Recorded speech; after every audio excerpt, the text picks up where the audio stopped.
Tonight on NAIT NewsWatch. Students across Edmonton explore different occupations at the Edmonton Expo Career Fair. We take a look at the meaning behind the purple poppy. We've got a great bunch of volunteers that are making purple poppies for us. And if you caught a cold this flu season, you may be going from pharmacy to pharmacy looking for cold medicine. You want to give them symptom management as much as possible, but you have nothing to give. NewsWatch starts now. Hello and welcome to NAIT NewsWatch. I'm Caitlin Levante. And I'm Nigel Gale. The demand of the U of A's food bank has really gone up this year. More students are getting their food there instead of the grocery store. That's right. Our own Christine Peters joins us live from our NAIT News Center with more information on the subject. Thanks, guys. Student demand has really increased dramatically since last year.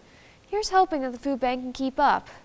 Last year, the number of hampers given out was about 2,000, but this year, that number has jumped to over 4,000. Since 2021, the number of students needing to use the food bank at U of A has doubled. Just finished our annual report and we saw that usage was up over 70% since last year around the same time. It's only increased since the semester has begun. Some food items are in higher demand than others, such as canned goods, but all donations are always welcome. So we're always accepting donations here. The sort of things that we ask for are rice, pasta, oats and cereals. We give out ready-made meals, so this is things like KD, ramen, soups, things such as that. We also give out protein, so tuna is a big one that we give out, and then canned beans as well. We also take dried beans. The food bank also accepts non-food items, such as toothpaste. And Caitlin also told me that inflation is part of the high demand. Now that groceries are expensive, it's harder for students to afford them. So, Christine, which students are using the food bank more? Good question. According to their annual report, over 60% of their clients are international students. This is probably due to the fact that they have to pay extra fees along with their tuition. And tuition is very expensive. You can see this report for yourself at www.campusfoodbank.com. So Christine, how successful was their latest food drive? Their latest food drive, it was very successful. Caitlin told me that their food drive last week brought in over 400,000 pounds of food, as well as some monetary donations. That'll really help them provide food for all students who need it. Thanks, Christine. That's our Christine Peters reporting live from the News Center tonight. You're watching NAIT NewsWatch, the next generation of news. Career Fair Canada hosted their Career Fair and Training Expo this Tuesday at the Edmonton Convention Centre. This recruitment event had over 30 exhibitors presenting Edmontonians with many different kinds of job opportunities. With Edmonton's unemployment rate sitting at about 4.8%, there are still many locals looking for a job. Hundreds of people attended the city's latest career fair this week to network and apply with employer exhibitors. From trades to tertiary industries to post-secondary institutions, this fair had a little bit of everything. Every booth had employers ready to answer any questions, as well as plenty of pamphlets full of information and free merchandise. 24 electric vehicle charging stations are sparking up around Edmonton. 2, 1, energize Edmonton! The federal government has spent over $200,000 on Edmonton EV charging stations. EPCOR has collaborated with the city to find 8 convenient locations where commuters can plug in for free. Level 2 charging stations will provide approximately 40 kilometers of driving distance per hour of charging, while Level 3 charging stations will get approximately 300 kilometers. We know that charging infrastructure is important for the EV adoption, and our chargers are free. Other chargers range from 20 cents per minute to 50 cents per minute, depending on the type of charger, how fast it is. Stations will go up across the country to support the federal government's zero-emission vehicle infrastructure program. Canada looks to achieve a net zero emissions by 2050. High demand and low supply are causing problems for some trying to buy cold medication, especially for children 0 to 12. Yes, that's true. I think she talked to us on Friday. With cold and flu season in full swing, pharmacies across Edmonton are struggling to keep cold medicine in stock. The shortage is partially a result of unprecedented demand driven up by an uptick of the common cold and flu, as well as people treating milder symptoms of COVID-19. Many people who are now sick are struggling as they cannot get relief. Actually really difficult to tend to your patients when they have these colds and flus, and you want to give them symptom management as much as possible, but you have nothing to give. So a lot of like the Tylenol combination medications and Advil combination medications that you would normally just buy off the shelf have been completely off the shelf. Pharmacists advise to only buy cold and flu medication if needed until the shortage is solved. This will help to not put others at risk. This Remembrance Day, a new color of poppy honors our furry friends. The Purple Poppy campaign looks to recognize the service of animals during war and conflict. It's intended to complement the traditional red poppy. The campaign looks to honor the horses that carried supplies and soldiers, the dogs that aided in bomb detection and search and rescue missions, and many other efforts animals made alongside their human counterparts. The Edmonton Veterans Association Food Bank will be distributing purple poppies this year. We've got a great bunch of volunteers that are making purple poppies for us, and they've donated them to us, and we are selling them for a donation. And where that money goes is to our Pet Care Promise. The VAFB's Pet Care Promise looks to help veterans with pet-related bills. Coming up after the break, we'll ask you our new question of the week. And we'll also check out how the U of A Golden Bears football team had one final chance at playoffs this season. Hello there, I'm Robert Barnechea with NAIT NewsWatch. Coming up on This Week with Sports, we take a look at the NAIT men's soccer medal winning season, the Golden Bears playoff push, and the Edmonton Oilers induction Hall of Fame ceremony. Hi, my name is Reese Andrews. Mother Nature was kind enough to hold off on the snow until after Halloween, but as you can see, the snow on these trees is pretty significant and it's here to stay. More on that after the break.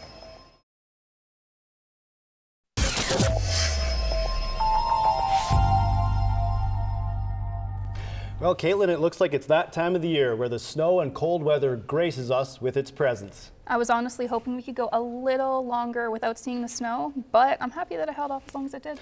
I'm with you on that one. That being said, our Reese Andrews has more with the weather. Thanks, guys. This October was actually the warmest October Edmonton has seen since 1944. And I don't know about you guys, but I'm hoping that that warm weather transfers into November. But let's take a look at our temperature boards. Starting in Calgary, we have a high of +1 and a low of -3 with 70% chance of flurries, which isn't terrible, but we're going to go down to Jasper, and they have a high of +2 and a low of -7 with 60% chance of flurries, which is a common theme around Alberta. Now into Fort McMurray, we have a high of -4 and a low of -6, again 60% chance of flurries. And into our hometown Edmonton, we have a high of -2 and a low of -5. Again, 60% chance of flurries. Now into our average highs and lows, as well as our records, we have an average high of +3 and an average low of -5. And for our averages, we have a high of +19 and a low of -21, which is insane for this time of year. And just a reminder that this weekend is the fallback, so your clocks are going to go back in time and you're going to get an extra hour of sleep. So don't forget to change your clocks for that. And that's everything for the weather. NewsWatch Weather, sponsored by NR92, Campus Radio. It's now time for Question of the Week. We've partnered up with the NAIT Nugget to hear your voice and issues that affect you. And voicing your thoughts might win you a prize. But first, congrats to last week's winner, UKU Goddess. We asked if Halloween was still important at a college age, and UKU Goddess was our top answer. They said, yes, it matters. As a young person in college, I love the opportunity to still dress up and have a great time with my friends. We can think about it, we dress up and however we want and have a great time with our friends at school and at the party after a day. It's a great way to connect and feel confident in the costumes and not have to think about the hardships of regular life. Now, here's this week's question of the week. Are you getting your flu shot this year? Why or why not? You can submit your answers by going to the NAIT Nuggets Instagram page at the NAIT Nugget and comment your thoughts, and they'll pick a random winner for the next show. As this year winds down, the seasons are ending for some sports, which means it's time for the playoffs. That's right, Caitlin. To tell you more on how a couple of local post-secondary teams fared, our Rodney Barnechea has more. Thanks, guys. If you look outside, a lot of summer sports seasons have come to an end. And for the Ooks men's soccer team, they were able to beat the wrath of Mother Nature, but were they able to beat their opponent in the ACAC gold medal game? Chip is good and we have a goal. That's a great ball in the box. It looks like Pedro Neto there. Pedro Neto opened up the scoring as he gave NAIT a 1-0 lead over the St. Trojans. However, that would be all the scoring the Ooks would be doing, as Saint's Nico Gonzalez tied the game in the second half, and Gonzalez scored the go-ahead goal in overtime. Saint would add another to make it 3-1, leaving NAIT with a silver medal match at the end of the match. I'm very proud of what they accomplished. We're upset, of course, and disappointed because we didn't win the final. And it's one game, we lost in extra time, but the pain of losing kind of subsides a bit. I really hope this group of players will look back and see how good they were. The St. Trojans move on to represent Alberta at the CCAA National Men's Soccer Championship, November 9 to 12 in Langley, BC.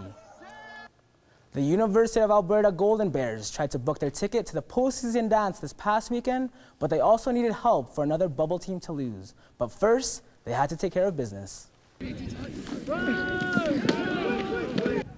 There was a lot of running, a lot of punting, and a lot of incompletions, as the wind played a factor Saturday afternoon, and a halftime score of 5-0 reflected that. However, tie game with 21 seconds left, kicker Jonathan Justini had a 28-yard field goal for the win, and it's good. Wave the green flag, and the crowd goes crazy. It was a good win. I'm super proud of the guys. They did a great job. Well, we don't know if it's the last game yet. We're still waiting for another result. So.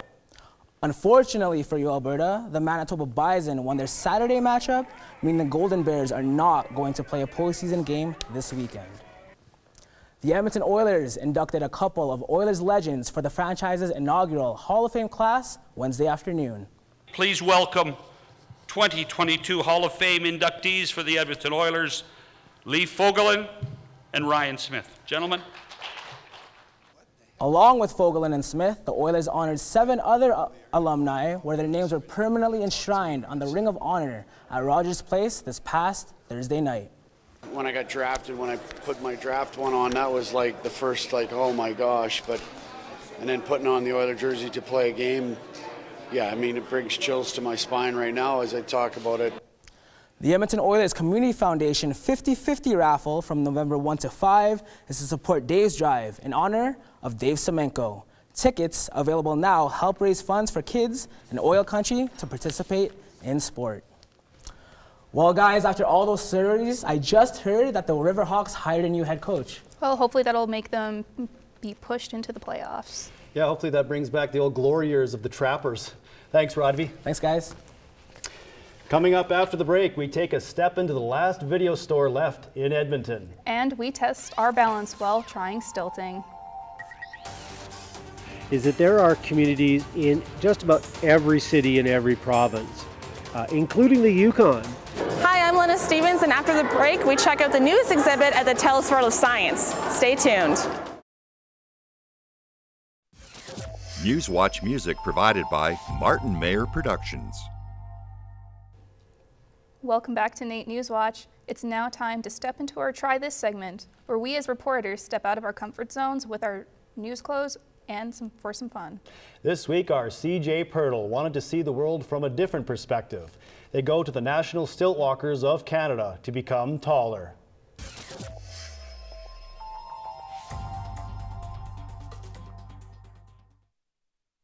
Hello, my name's CJ Pirtle, and today we'll be trying stilt walking. Stilt walking has been around for thousands of years, so I wanted to try my hand, or foot, at this ancient art. They had me start on these green step-up stilts to help me with my balance, which, to be honest, is not the easiest thing to do.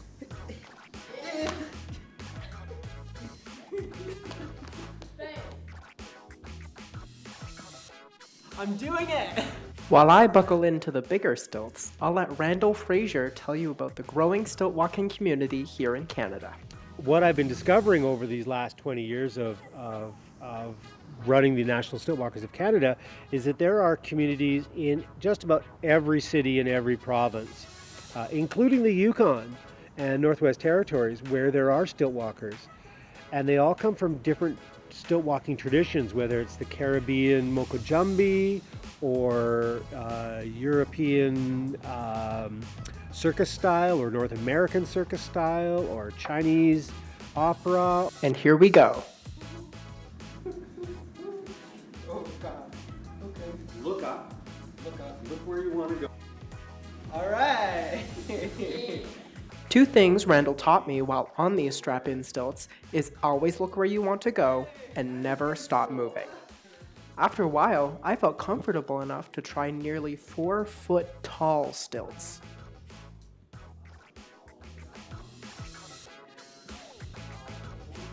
For NAIT NewsWatch, I'm CJ Pirtle.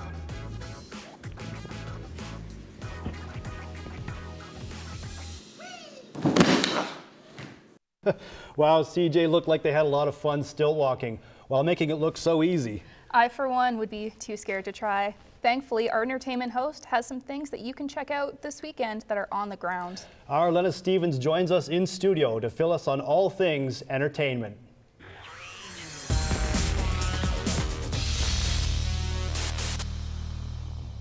Thanks, guys. The TELUS World of Science welcomed me to explore their new exhibit featuring the world's largest animal, the blue whale. Coming all the way from the Royal Ontario Museum, Out of the Depths, the blue whale story dives deep into one of the world's most mysterious animals.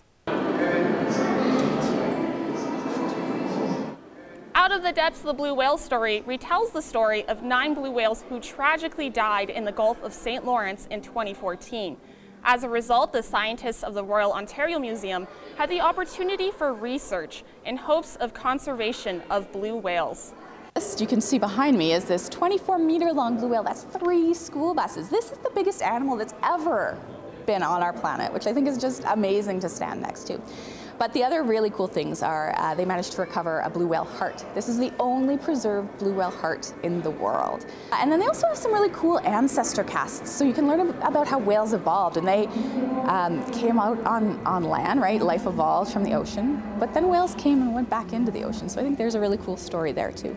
You can catch Out of the Depths, a blue whale story at the TELUS World of Science until April 2023. For tickets, you can go to telusworldofscienceedmonton.ca. Alberta's ballet season is finally underway. Get to know the 2022-2023 Alberta ballet dancers in Away We Go, a collection of works from 3 choreographers in one evening of contemporary dance. Away We Go features Skyward by Alyssa Pyrus, Moving Still by Kathy Marston, and fan favorite when it last graced Alberta's stages in 2020, Pedal by Helen Pickett. Experience 3 completely different concepts, 3 completely different movement styles within the one evening. You know, we kind of get to tick everything, you know, a little bit of everything out of our boxes, which is very rewarding, great because it shows us how diverse our company is. You can catch Away We Go tonight and tomorrow night at the Northern Alberta Jubilee Auditorium. For tickets, go to albertaballet.com, where you can also see more upcoming shows. Video stores are now a thing of the past. With Netflix and other streaming services, the trip to the video store isn't worth the time you save just loading up Netflix on your home devices. But here on White, you can find out that old traditions don't always die out. The Lobby is one of the last true movie rental stores. Located on 82nd Avenue, this blast from the past is keeping Edmontonians entertained with its wide, rare, and interesting selection of movies, ranging from movies today and as far back as the late 1960s. Get talk movies with customers all day, educating the young people out there that whatever they think is good is based off something much older and better, so check out the originals. Kevin Martin has ran the Lobby for over 17 years now, and the longer he stays, the more knowledge he passes on. Customers always love coming in to check out the varied catalog, and no matter how much you know about movies, Kevin will tell you everything you need to know about their inventory. It's horror, sci-fi, action, kung fu, cool documentaries. More importantly, though, 70s, 80s, 90s, and new stuff, too. The lobby, being one of the last mom-and-pop video stores, is a big title to hold. Regulars are always coming in and out for that authentic analog video feel. And if you were looking for something they don't have in their massive inventory, they do special orders as well. People come to me for the more outlandish stuff, and luckily there's a lot of cool boutique labels that still, you know, replicate these old 70s and 80s movies and give them beautiful new gorgeous releases. And here at the lobby, they have something for everybody, from movies to film, and even that old school reel film. They have something for everyone. With this massive catalog in the back, you can find anything you need. I've been Zach Kenny with NAIT NewsWatch. After years of binge watching uninterrupted, Netflix has a new membership option that is cheaper, but comes at a cost. Starting earlier this week, Canadian Netflix users have the option to include commercial breaks during their favorite TV shows to have a cheaper membership fee. The change comes after years of Netflix refusing to have ads. But with the rise of inflation, a cheaper option for streaming may not be such a strange thing. I would rather not have ads because you go to Netflix not to watch TV, but to watch something like all the way through, I guess. I just recently got rid of Netflix because they were upping their price and I felt like they had no good shows. So them like having a cheaper one still isn't really interesting to me. I don't think I'd ever want to pay for ads. Like if you're already paying, why would you watch ads just to pay less? Like just spend the extra money, go no ads. I mean, if it's cheaper than what it is right now, yeah. If it has ads like before the show, that would kind of suck. But if it's cheaper than the monthly subscription right now, I'd totally be into that, yeah. The basic plan with ads will cost $5.99 a month, where plans without ads start at $9.99 and go as high as $20.99. Now, I'm not particularly one for the ballet, but that performance having 3 in 1, that's really something to check out. And that blue whale exhibit looked amazing. I'd love to go see it. I know, how many people can say that they've seen a full blue whale skeleton before? It was really cool. Yeah, no kidding. Thank you so much, Lena. Thank you. Thanks, guys. And that's all we have for you for tonight's show. We hope to see you next time. Stay warm and have a good night.